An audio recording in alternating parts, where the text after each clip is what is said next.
What's going on, everybody? It's Gary Payton.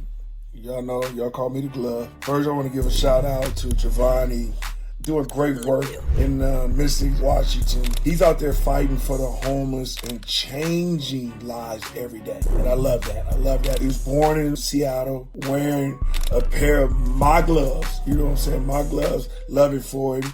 Appreciate that. And now he's bringing the same powerful things that he's been doing and his voice and the word on the Giovanne Show. Right? He's getting a podcast. I love it. I love it. I love it for him. So don't just watch his show. You know, don't just do that. From the sidelines, subscribe, tune in, and support. You know, you got to support this, man. This guy is trying to do something positive, and you guys got to be out there to look at it. The movement is coming straight. The state of Washington, you know that. I wouldn't be giving him shots out if I didn't support him. So you know this. This is Gary Payton, and I'm signing in into the Giovanne Show. It's official, baby.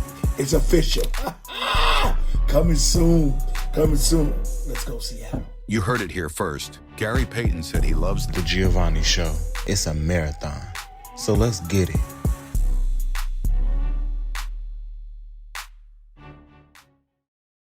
Today on The Giovanne Show. Immigrants made the United States. The United States of America cannot live without immigrants. When you came to the U.S., what was the biggest culture shock you experienced? I think my biggest cultural shock, racism in a lot of things. The race, it's just very divided.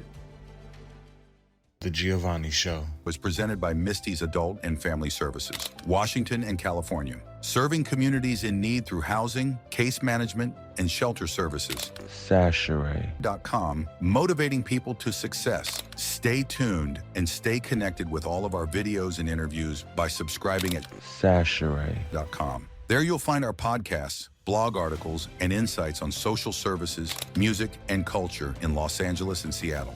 Call us today to see if we can help you. Monday to Wednesday, 10 a.m. to 3 p.m. at 1-800-524-4827.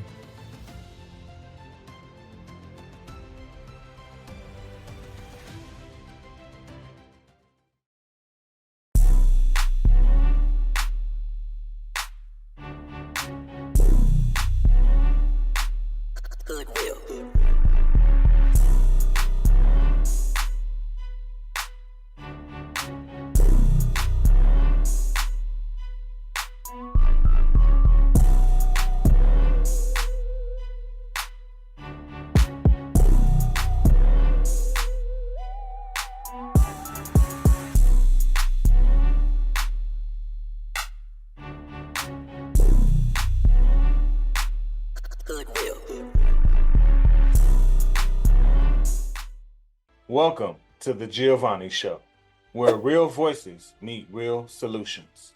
This is the space where we shine a light on resilience, leadership, and the stories that often don't get told. Today, family, we've got a powerful guest joining us. He is a Seattle Community Police Commissioner, appointed by the Seattle City Council. He's a leader, an advocate, an immigrant, and a voice for equity and justice in our communities. He's walked the journey from Nairobi, Kenya to the United States, and now he's shaping systems, policy, and lives as a respected community leader. Please help me welcome Seattle Community Police Commissioner, Ken Nsimbi. Thank you, Giovanni. I just appreciate it a lot. No problem. Ken, I want to start at the beginning. Yeah. Your story begins in Nairobi. What do you remember most about childhood, and how did it shape the person you are today? That's a great question. A few folks know, those who know me really well. I do have Ugandan roots as well, you know, because both my parents were born and raised in Uganda. They moved to Kenya, and then I was born and raised in Kenya, which I'm thankful for. But I have the best of both worlds, East Africa. So Ugandan blood flows through me, and I identify mainly as Kenyan because that's where I spent most of my formative growing up years. I mean, Nairobi is still with me everywhere I go. In my accent, you can tell I still have it. I'm not losing it anytime soon, man. I'm gonna keep that strong. And just how I grew up, the culture I grew up in, the faith, playing basketball after church, learning drums, the music that flows through my vein, the dance. That's all through my growing up and my upbringing in the church, mainly in Nairobi. So yeah, I'm very thankful. I'm glad that I got that type of understanding, because I've realized when people travel, they come back different. When I've had some of my friends in the US travel, Right. you understand the world differently, and you're more empathetic, sympathetic, and you're just more understanding to why we need to just be kind to one another and just love, you know? So yeah, I'm thankful for having the motherland raise me. Exactly. I hear you. When you came to the US, what was the biggest culture shock you experienced? Biggest cultural shock. That's a great question. Biggest cultural shock. How things were so black and all white, you know? Because where I'm coming from, most folks look like me, you know, in Nairobi, Kenya, you go to Uganda, across the border, Tanzania, most folks look like me.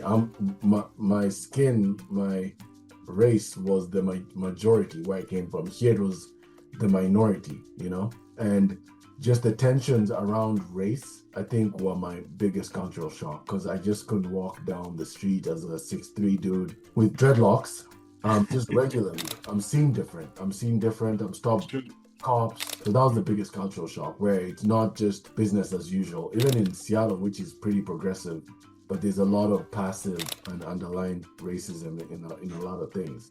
So that was my biggest cultural shock. Just the black, white, or the BIPOC versus what, you know, just the race. It's just very divided, very, very divided. Yeah, that's true. It's true. I mean, Seattle's like a big melting pot of everything, but it makes things more difficult as well. And you also have to honor, you know, different parts of heritage from, you know, different types of people. It's gotten even worse since I've been here. Like, worse. More multicultural. Like, and it's become, the tensions have become, it starts from the top, right? So yeah, like even today, you talked a little bit about your Kenyan identity, right? That's still with you every day, all day. Tell us, what are some of the things that you do on a daily or on a weekly or a monthly basis to honor your Kenyan identity? I always carry our ancestors with me wherever I go, in what I do, you know? Whether those are my grandparents, whether those are my parents, my dad, you know, who passed away. I'm him in the sense of how I host people, in the sense of how I love community, in the sense of how I care for others, you know? That's what I was raised in. Our house was the house that folks went to for refuge. Folks went to when they're in hard times, when they're fallen upon hard times. My dad was an incredible host. My mom is an incredible host and continues to be. And just loving and creating a village, Ubuntu. I am because we are. That's what I carry with me. That's my life motto.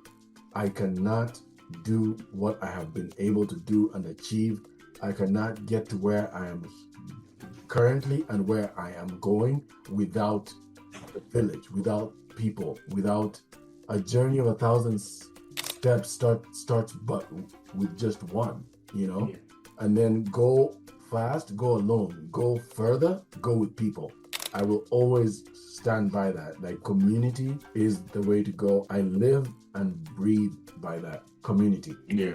So entrenched in it. I love community. I love the tough times. I love the hard times. I love the disagreements. I love when we get in and reconcile and we move on and continue on together. So that's what I carry with me. The village. Yeah, exactly. That sounds beautiful. I can see how that like guides everything that you do, like, you know, and why you do the work that you do here in the United States.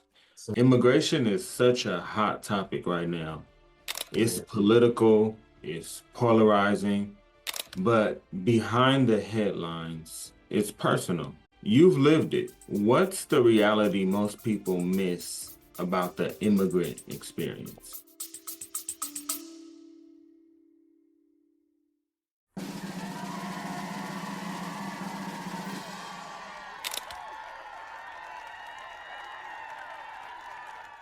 Hey guys, what's up? This is T-Waz the TOC, and I want to tell you about the Giovanne Show. Now guys, this is a powerful platform where real conversations are happening. I mean, about social services, mental health, community leadership. So guys, I don't ever bring up nothing unless I think it's good. And you know what? This is so needed. So y'all really need to check out the Giovanne Show. Okay? God bless. You heard it here first. T-Boz says it best. The Giovanne Show. It's a marathon. So let's get it.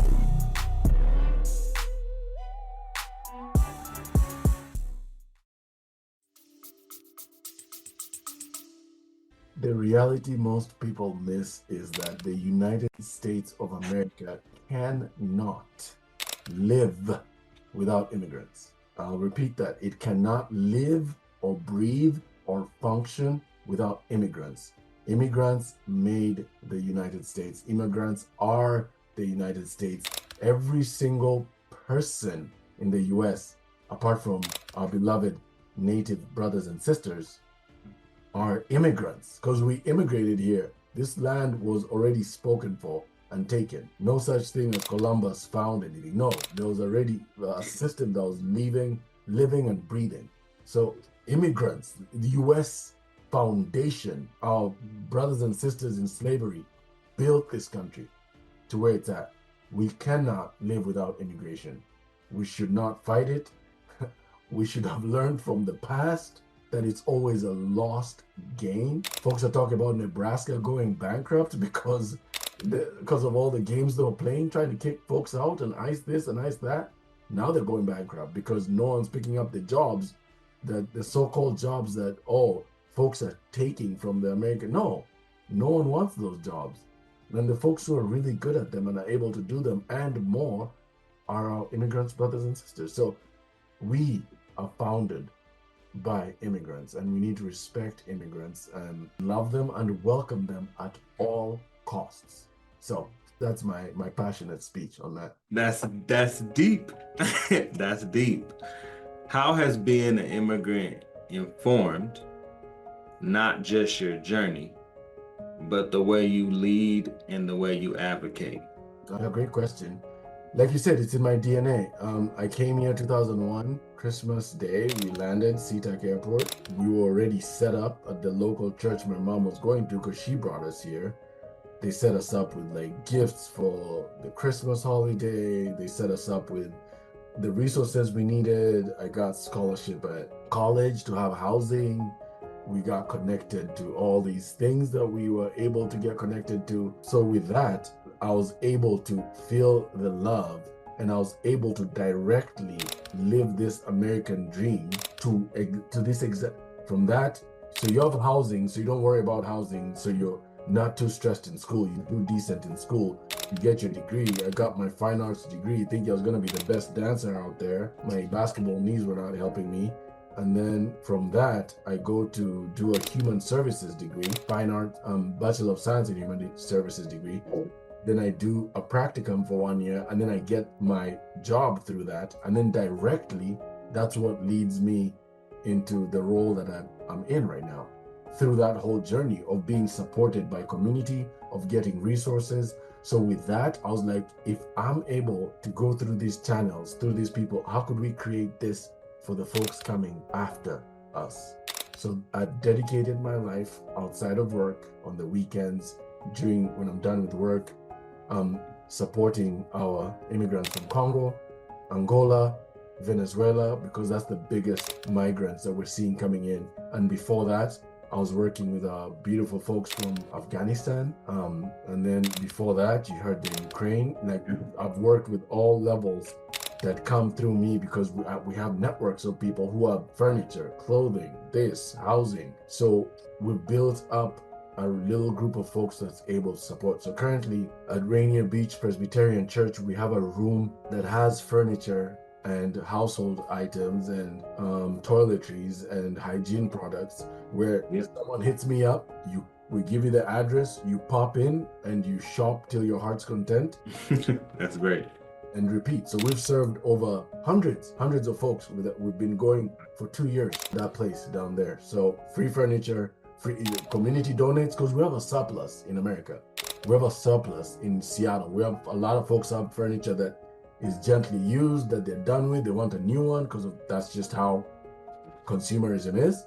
And then we get it and give it to folks who are able to use it even further down. A lot of folks' apartments have been fully furnished by the beautiful networks that we have out there. So, man, it's because I was given, and it's because folks showed me mercy, grace, that I'm able to do what I do. You know, I'm so thankful, I'm so humbled. I do not take for granted where I'm at right now. So it's an honor that I'm even able to do this and to kind of do a small piece of giving back, because I've received a lot of blessings. So yeah. Yes, exactly. I mean, you keep giving back, so of course you're gonna get, those blessings. They're gonna keep coming down on you. Yes, sir. And you're helping out a lot of people, especially, with the church. And, that's really where, people usually come in and seek that same faith that they brought with them, and that can become a community for people. So a lot of people discount and forget about that. Church is also a place where we need to connect more resources for, people who do need that assistance. Yes, sir. Yeah. So you serve on the Seattle Community Police Commission. Uh-oh. Yeah. I mean, it's something that I know is newer for you, right? Yeah, it is. As of May. As of May. Yeah. So that's right at the center of today's debates about equity and policing.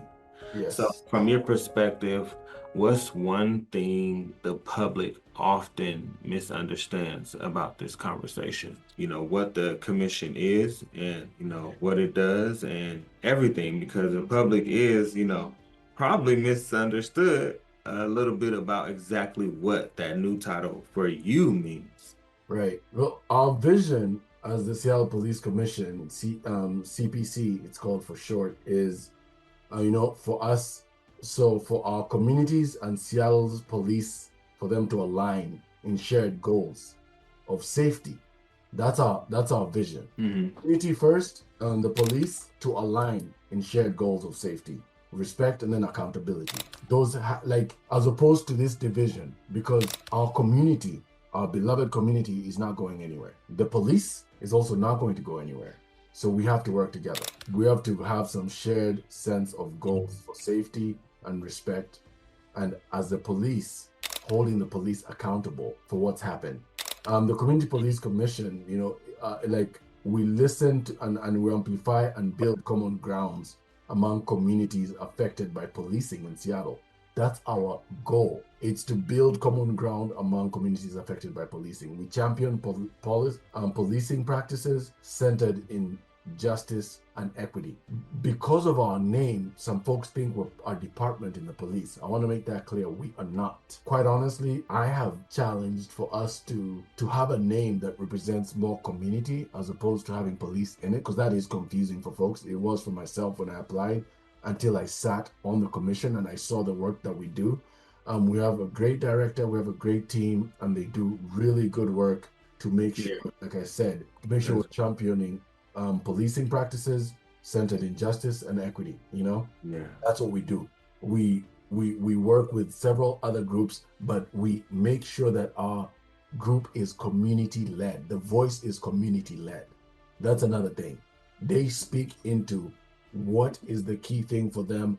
How can we advocate for them? How can we hold our SPD accountable for actions? And how can we work together to make sure that we're in respect for one another? Because we do need both sides for this to be accomplished. Yeah, I think that's amazing work. Honestly, it's still a really powerful place to be, because, it is government commissioned. And, when the commission speaks, to the Seattle Police Department or any police department that's involved, it does carry real weight. And so a lot of people don't, understand how important it is to even be on a commission like you're on, and to be serving, and to be able to make those, really, it feels like sometimes, because I've been on a couple, but it feels like, behind the scenes kind of action. And so it doesn't always get that recognition of like, wow, they were able to push for this, they were able to push for that, right? The commission is behind stuff like that. So I would imagine that equity, and you talked a lot about it through the stories, but equity is really something that means a lot to you. What does real racial equity look like beyond the buzzwords? Welcome to the Giovanne Show, where real stories meet real solutions. I'm your host, Giovanne Schachere. I'm a social worker, entrepreneur, family man, and advocate for change. From the streets of LA and Seattle Central District, this is the space where we talk about resilience, culture, creativity, and the systems that shape our lives. Every episode, I sit down with voices you need to hear, from community leaders and social workers to artists and innovators, people who are making an impact and challenging us to think differently. So, whether you're here for inspiration as a social worker or advocate for change, insight, or just a conversation that feels real, you're in the right place. Join us live. Make sure to subscribe at Schachere.com for updates, and join us live on YouTube and everywhere else you listen and watch. This is more than a movement. This is more than a podcast. It's a marathon. So let's get it.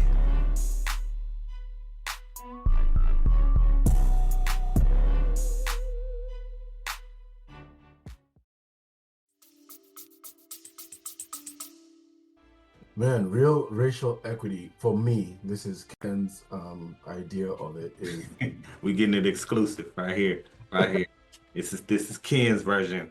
real racial equity. Like, it takes commitment, like 100% commitment for an individual to be like, we're going to put our money, our love, our respect behind the voice of real racial equity to reach out to the least of these, or to the voices that are most harmed by the system. That's what real racial, like, I'm talking intentionality on, once again, when you reach out to the voices, to the community of those most harmed by systems, that's when you're starting to dig deep. Like, that's when you're really invested. I'm talking holding community meetings, holding listening sessions, holding parent and student, look at the system, look at who it's benefiting, and looking at who it's not. Dive into who it's not benefiting, attack that. The reason why I say money, because funding and disproportionate awarding of funding is what has led folks to not having, and that creates inequality. You know, we're talking about reparations, we're talking about all these things that are like these buzzwords that you keep hearing coming up. Yeah, that's true. Able to dive into, this is what I need. These are the communities that we need to serve. These are the communities that we need to have voices listened to. This is how the funding is supposed to go. Only then is when we could even touch the big iceberg of equity.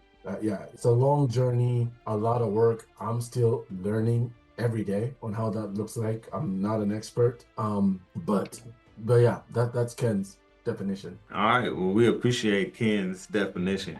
We're definitely gonna quote that one, because I definitely agree. You're so on point and so right about that. It's dope. But I want to also acknowledge that, like, this work is not easy. The Giovanne Show is built on resilience. Can you share a moment when your work for equity hit resistance and how you pushed through that?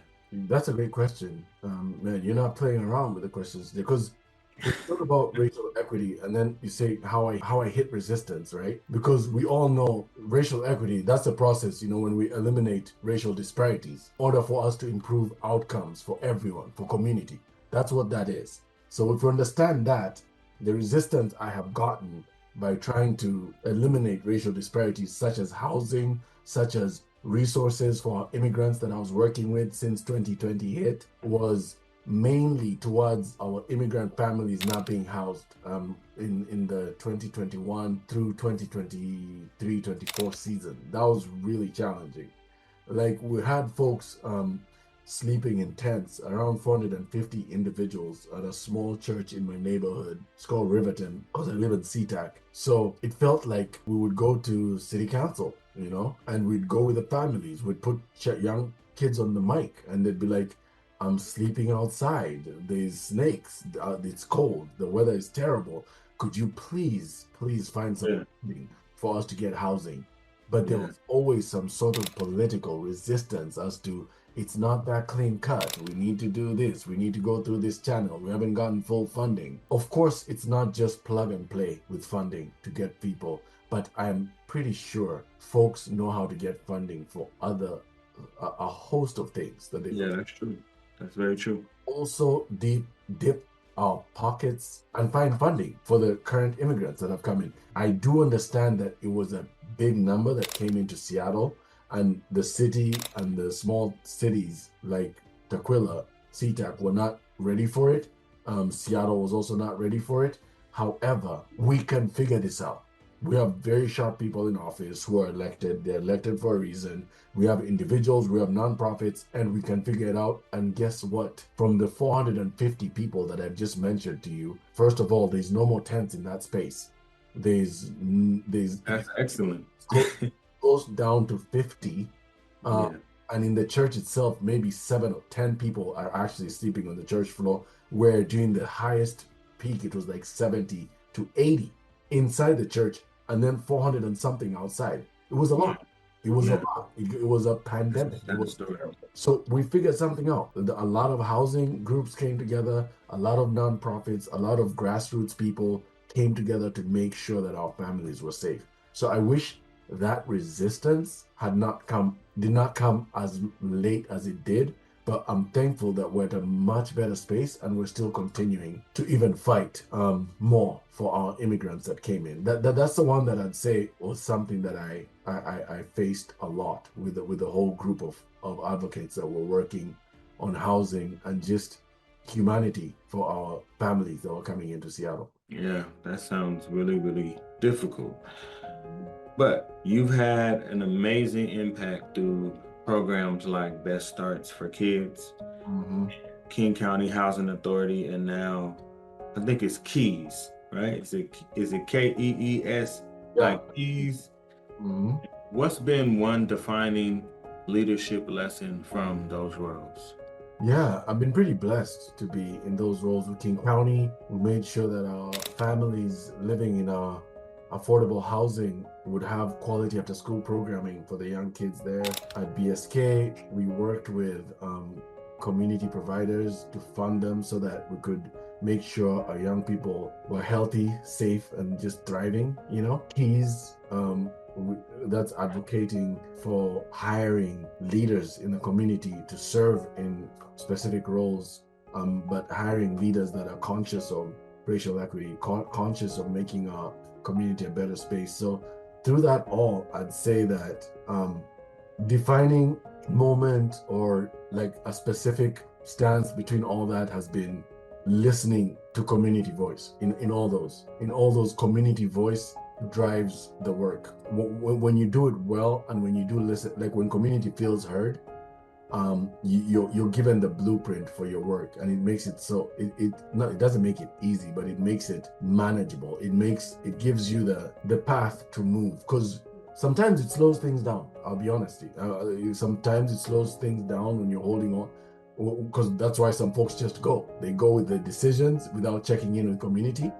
But slowing down to listen to our communities, because Best Starts is all about, supporting children from prenatal development through adulthood, and that program has, partnered with a wide range of organizations and nonprofits, and has to support, it offers comprehensive support to families and communities. So if you're offering support to families and communities, you need to listen to those voices. If I'm offering after school programming, I need to listen to the voices of the families. If we're bringing in leaders to lead organizations, families have to be part of the tables. Leaders and parents need to be on the interview panels so that they can drive the mission and the vision of the organizations that we work with. So community-led and family-driven sessions and voices is what I hold through all those positions. It's what's made us successful. It's what's made us humble, because some of those times, sometimes you're checked by those voices and you're like, oh, we thought we had it right, but then not quite, until you sit down and hear what community has to say. So, and that journey continues to this day. Yeah, it makes a lot of sense. I mean, one of the things that I'm really keen on in my organization and the leadership role that I'm in is statistics. Yes. You know, and actually reaching out to the clients and making sure that, like you said, you know, are you actually okay? Let's take it a little bit of a step further and just find out if you're okay. And if you do have a complaint, or is there something you want, you know, and sometimes there's small things that you overlook. You know, programs are designed to be programs, but you also need to consider the people that you're serving in those programs in order to make the program, the core part of it, successful, but also the overall part of it. Because you also have that ending part of it where people are supposed to be stable because your program worked, but did you follow up? Or are you finding that those same people are going back through the program again? Or, you know, other similar programs, are they connected to the right resources and services at the right time? Very, very important work. Very important work. So people say, you know, that government and nonprofits move too slow, but you're right there in the trenches. How do you balance idealism with the practical realities? Actually, I mean, I do agree with people that the government does move slow, but sometimes that's also to help us count. You talked about being data driven. You know, we have to go through all the checks and balances. You know, you have to go through all the checks and balances, because if, for instance, we're to fund the Giovanne Show, we would want to know how you're measuring success, what invoice, what are the dollars going to, what is need. So it's not just going to be check, cash up. It has to be a longer process that could be frustrating, and then a lot of data is requested, because sounds like responsibility. Being responsible with public funds. How about that? Yeah, exactly. There's a process to everything. With taxpayers' funds. Yes. Because when articles come out or when audits come out, you need to check all those balances. Yeah, for sure. So let's clear some things up. I want to see, you know, you can help our viewers watching. What's one myth about nonprofit or community work that you'd love to shut down once and for all? Once and for all. So if once and for all, finito, it's done. Like, stop saying that. Stop saying that. Yeah. So if I say it after this on your show, it's going to be shut down? Is that what you're saying? It possibly could be. You never know. People might, you know, just respect everything you said and go along with it. It could inspire others. Where'd you get these good questions, man? You know, I dig into, you know, my guests, and I try to understand the extent of their work and what they do. And, you know, that's where we are. Well, there's a lot of myths, man. There is a lot. You know, self-sacrificing employees, services are free, you know, nonprofits are not about making profits, you know, like, you know, or like donations are the only source of funding, you know.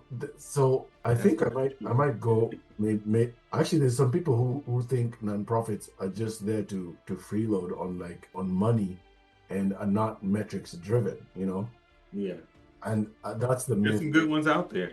Yeah, that's the myth. Excellent ones out there. Yeah, that's the myth that I would want to put, because nonprofits should be held. And nonprofits, I know when we are giving them funding, are held to standards to ensure funds are being used to deliver value.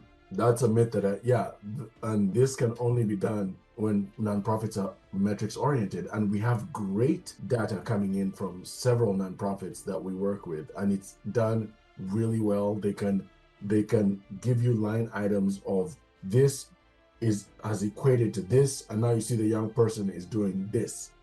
A lot of nonprofits. Real results. Yeah, Real solution. results, data-driven results, and successful metrics that are being produced by our nonprofits. Because sometimes when folks think you're getting funding, they think you just check a box and that's it. That's not true. Most nonprofits that are reporting to us as government are giving us great metrics. And then there's also folks who could, there's always improvement that could happen. But with that, we have individuals that support it, that we have TAs, we have organizations that work with our nonprofits to support them in that sense. So yeah, I will stick to that one. Nonprofits are not metrics driven. That's false. Nonprofits are metrics driven when done right, and results come out really good, especially for the young people and communities that they serve when that's done right. And they are a ton out there that do a great job at it. Despite what you hear in the news, despite when a news article comes out of some nonprofit that did not use their funds appropriately, that paints a negative picture for most of them. But I've worked with a lot. We continue to work and fund and serve nonprofits that do really good work and create great metrics. Metrics are really important. Now, here's what I love about your story. You're not just a leader. You're also a musician. Good job with homework. That's the side a lot of leaders don't really want to talk about. How does the drumming and just the art of that keep you grounded in the middle of this heavy work? Oh yeah, I think music makes the world go round, as folks have said. When you sit down, play a tune by Bob Marley, Michael Jackson, Stevie, all the greats, it puts you in a different place. It just puts you in a different place when the beat drops for everything's gonna be all right. Billie Jean, you name it. I could name some really dope songs that just put you easy, like Sunday morning. Yeah. It puts you in a place of ease. I'm a drummer, so that's what I do. I play drums. I've been doing that since I was 15 back in Kenya. Started by sneaking in the back of the church storage room that they'd store the drums after service, and I picked up the drum set and started playing. And now in the States, but ironically enough, I learned playing hand drums, the djembe, in the US. But that's been a huge relaxation. And leader or not, man, when I'm on the drums, I'm an artist. That's right. I'm a drummer. Forget Ken, I'm commissioner. Forget Ken, whatever role that you play in the community. I'm just a drummer that loves drumming. I play once a month. Actually, no, several times a month, but different gigs. There's one I have that's become consistent once a month where I just jam, and there's a group of a whole bunch of 100 and some folks singing along to popular songs as I'm drumming, and my guys on keys leading us like a choir. So music is what got me through the pandemic. I was most things had shut down, but then I was doing a virtual church, and we were only 5 people on stage, and then everyone else was virtually worshiping through Facebook.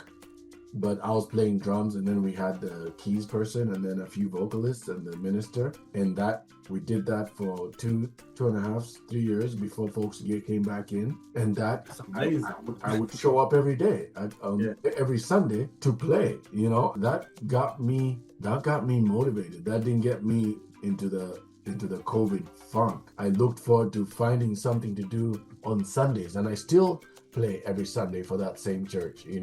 So I'm very thankful for music. I'm very thankful for the talent. I'm very thankful for the blessing that I have to be able to do that and continue to do that and teach it locally in some schools in Seattle. Teach it to kiddos, private lessons and stuff. But yeah, man, I love drumming. I love music, and that's the piece that I go into. Sometimes I'm closing my eyes and just jamming away on the drum, and I just go into my place of Zen and kind of move away from all the beautiful families that are suffering, all the immigrants that we need to work this and that and the other. I get into that headspace, I get into my own zone so that I'm able to serve the way I do when I'm done playing. So that's music for me. That makes a lot of sense. And I would imagine that helps you with your creativity as well. Yes, it really does. With the brain, yeah, it does. Yeah. So tell us more about that. Like, what do you think is the connection between creativity and leadership? Creativity and leadership. As a leader, you have to think ahead. You have to be a visionary. You have to be able to juggle a lot of things. You have to.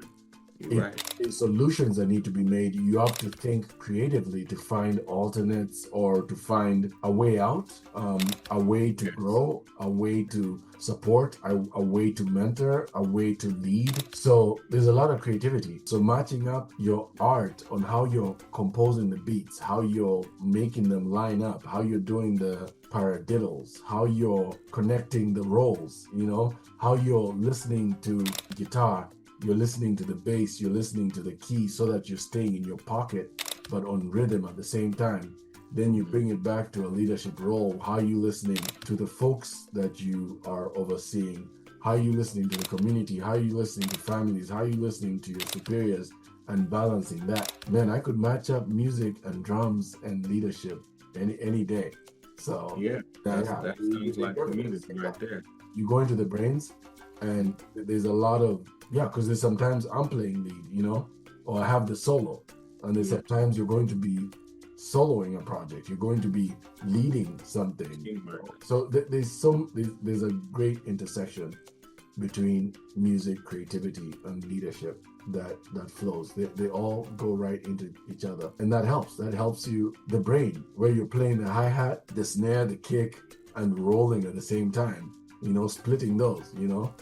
In community, you're going to sit on a commission, you're going to work for King County, you're going to be volunteering on the weekends with families. You have to split that as well, and try to do it well, not just show up, but be present while you're in it. So stay in your pocket. That's the drummer. Stay in your pocket. Multitasking, basically. A lot of multitasking. You got to be a lot of different people to a lot of different things and a lot of different people at the same time.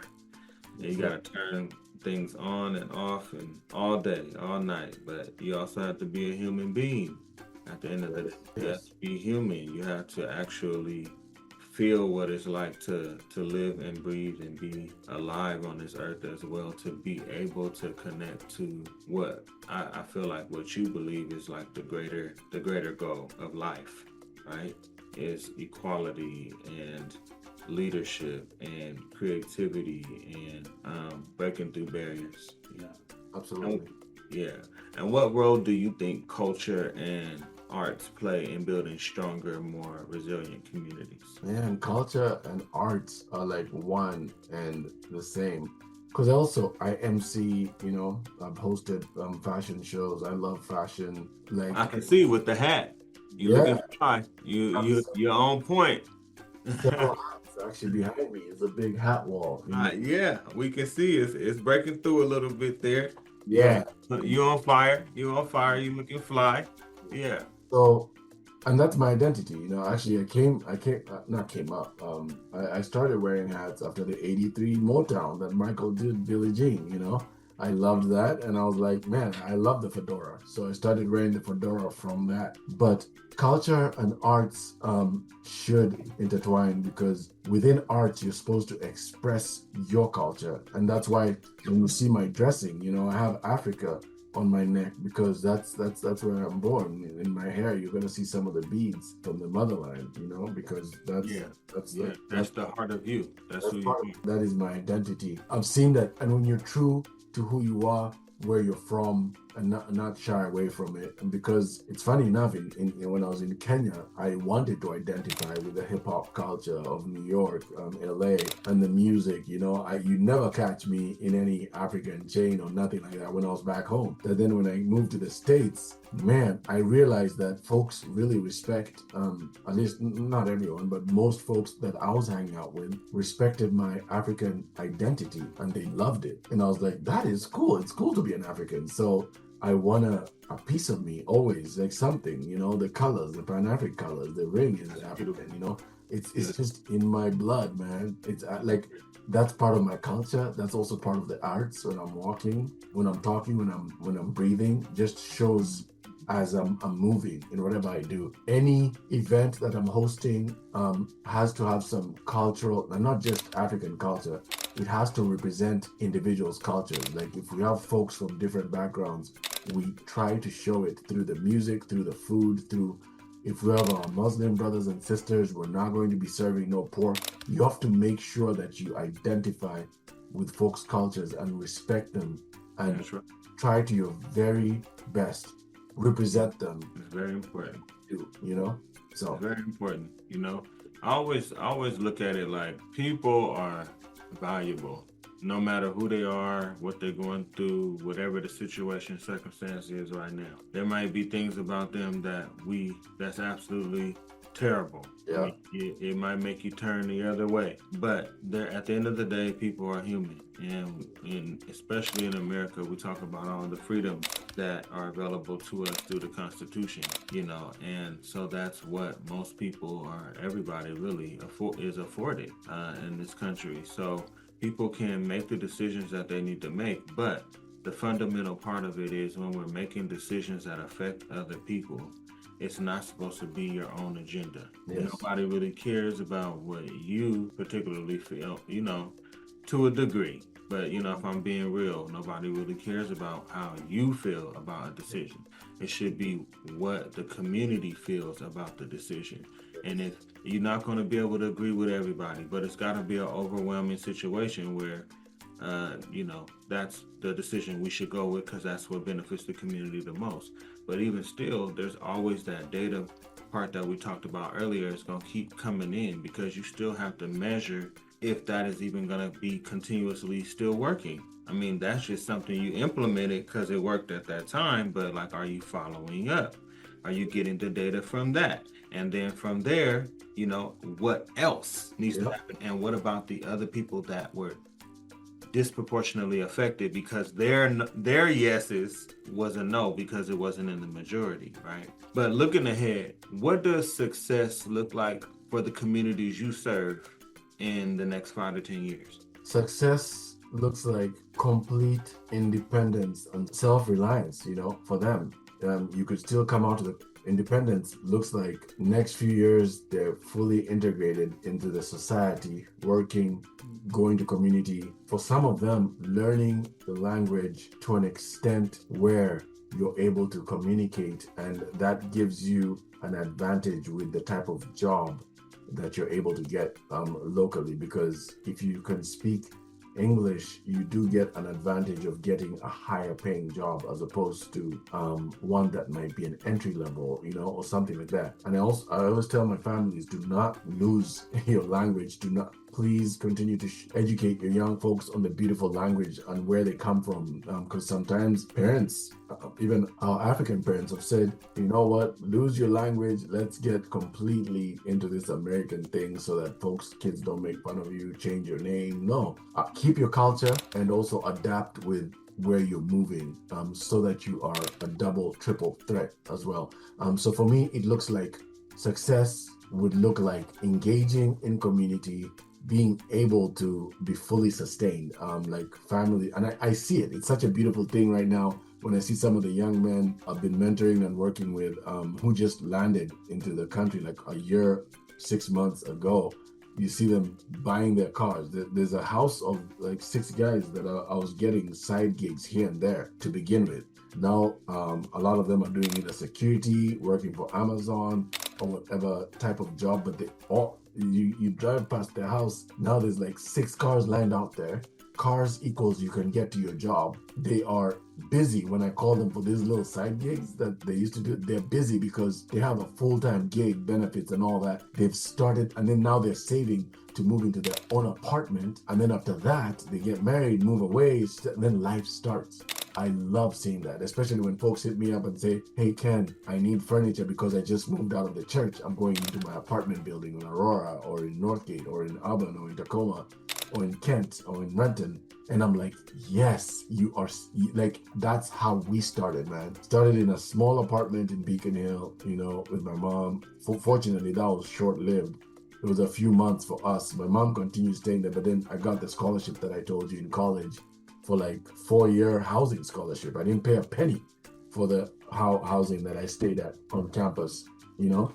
And What college did you go to? I went to University of Phoenix, but Okay. the scholarship was through Seattle Pacific University, the housing scholarship, and that helped me out a lot. Because originally I was supposed to actually start there, but then they let me keep the housing scholarship as I finished at Seattle Central. And then from Seattle Central, when I finished my fine arts degree, I went on further to University of Phoenix, and that's where I graduated with my Bachelor of Science Human Service degree with a specification in special populations. That was my minor. So yeah, that's what I see like success. I see success among our folks 5 years from now, them coming back and settling other folks who are coming to this country. Because immigration is not going to stop. Don't let this stuff that's going on right now scare you, man.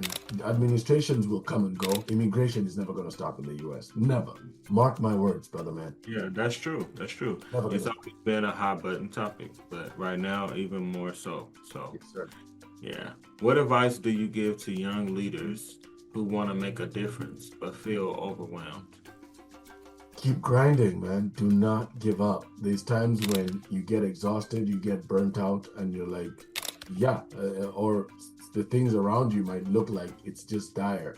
But picking yourself up through whatever hardships, number one, I'd advise having like a unit, whether it's a mentor or a group of individuals that you can go and bounce off ideas, brainstorm, pray, whatever your affiliation might be, that you're able to network with. Have that. Have a safe group, safe person that you're able to go to bounce off ideas. Have some sort of village. And then please continue to push.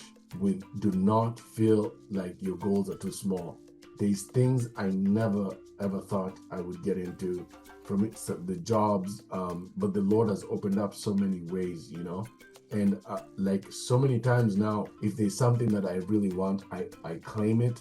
I look at myself in the mirror, I say I'm going to get it, and I go for it. And I've failed. This is something I will want to tell them. You're going to fail a lot. You're going to hear a lot of no's. Don't let that stop you, because sometimes folks just see the end product of people, of Ken in this position, of Giovanne with the show. That you see the end product on TV or in all these shows or all this news. You're seeing people. True. If you're going to someone's show, you're just seeing them at the top. You Yeah. do not see what's behind the curtains. You do not see Jordan when he was benched at North Carolina. You do not see how many shots that Curry missed to be one of the greatest shooters. You do not see all the no's that all these big actors, all these models got contract. What you don't, that's not the stuff you see on IG or TikTok. You see the successes. You see the gleam. I mean the glitter, the light, all that's gold. You don't see the failures. Failures will happen. They've happened for me a lot. I've gotten a lot of no's. I've been turned down for jobs. There's things I want to achieve that I'm not. It happens. But stand up, keep grinding, and keep pushing. Like, have your corner, have your people, stand up and do what you need to do to get to where you have to go. Have the set goals, have your benchmark of what you want to get to. When you get to it, keep going further. Yeah, exactly. That's really the motto that I live by too. Yes, I sir. have to keep going. I have to keep hustling. Some people say I'm crazy, but because they're like, how you doing all this and all of that and this and 10 million things? Because we only got one chance on this earth. Mhm. And I want to make sure that I live it to the fullest. I'm not perfect. I don't get it all done. That means that a lot of failures, but that's just the name of the game. If you want to, at least attempt to be successful in this environment, right? In America and really even the world. If you had one message for America right now, in the middle of the protests and elections and uncertainty, what would that be? Love your neighbor as yourself, and please use that to the truest sense of the meaning.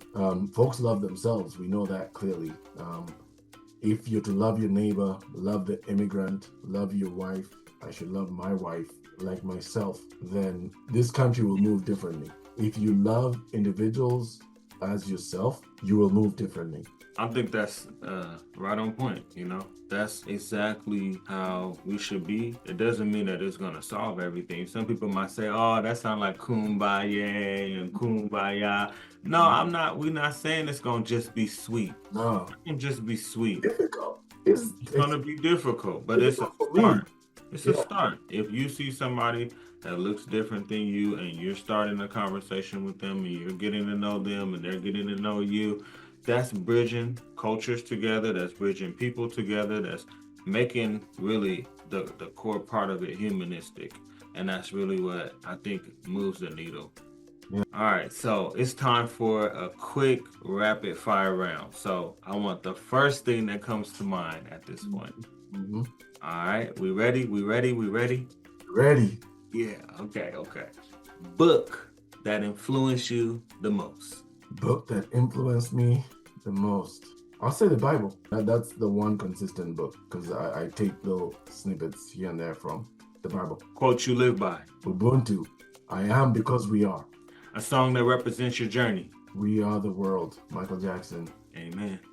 If you weren't in community leadership, what would you be doing? Restoring cars. That's what I'd be doing. I love. Is that right? Is that right?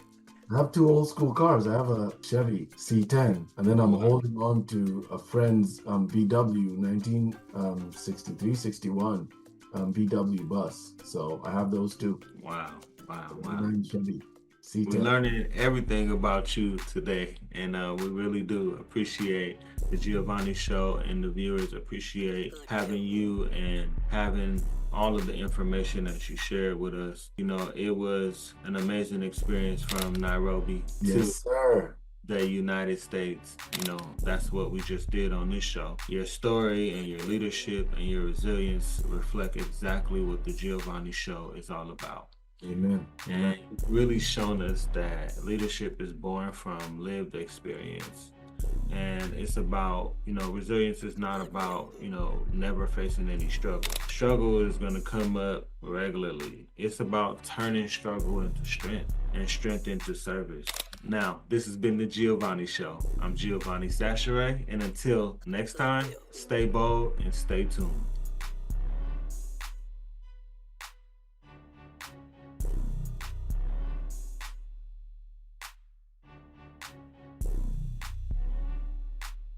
Goodwill.